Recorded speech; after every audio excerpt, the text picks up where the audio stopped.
Tax cuts are unlikely to be a winning campaign strategy for Trump in 2020. That's according to new Brookings research. It's been about 20 months since Trump pushed through his signature $1.5 trillion tax cut legislation that was aimed at boosting the country's economy. While Wall Street was the biggest beneficiary, rather than use those tax savings to invest in workers and create more jobs, many CEOs chose to buy back more shares. So, guys, another reason why tax cuts aren't a winning strategy for Trump is that only 1% of voters actually believe that tax cuts is the most important issue facing the country. I mean, how much do you guys care about tax cuts?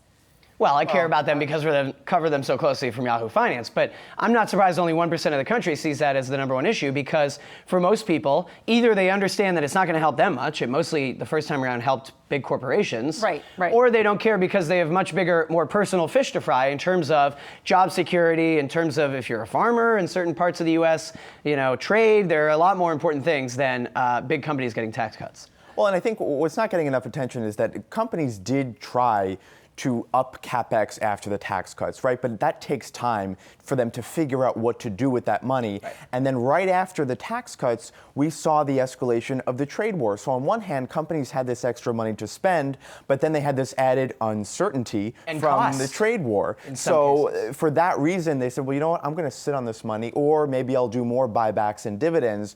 But I think once you see the trade tensions sort of dissipate, and eventually they will, perhaps you'll see that CapEx spending kind of move back to where it was supposed to be from the tax cuts. That is a nice optimistic take, though, that relies on the trade tension dissipating. It's a nice word. We'll see. I mean, eventually, but is it going to be 6 months or is it going to be 3 years? It's like, right. Companies are definitely focused on that. But in terms of like the tax cuts as a campaign strategy, that's why we've seen Trump kind of walk that back over the past 2 weeks. They're promising, tax cut when it comes to capital gains tax cuts or payroll tax cuts. And then most recently this weekend, President Trump was saying, well, if the Congress and the Senate are dominated by Republicans and I win re-election, then the middle class is going to get tax cuts. If this and this and this and this. Right. So clearly a lot of voters are like, really? And they're more focused on immigration and the fact that, the way the government is actually being led right now, scandals. So we'll see what happens there on that front, because that'll weigh heavily on voters' minds. Now, to be fair, it was a big campaign stumping ground for him the first time around, and it was one of the things that he actually did do. I mean, he talked about tax cuts,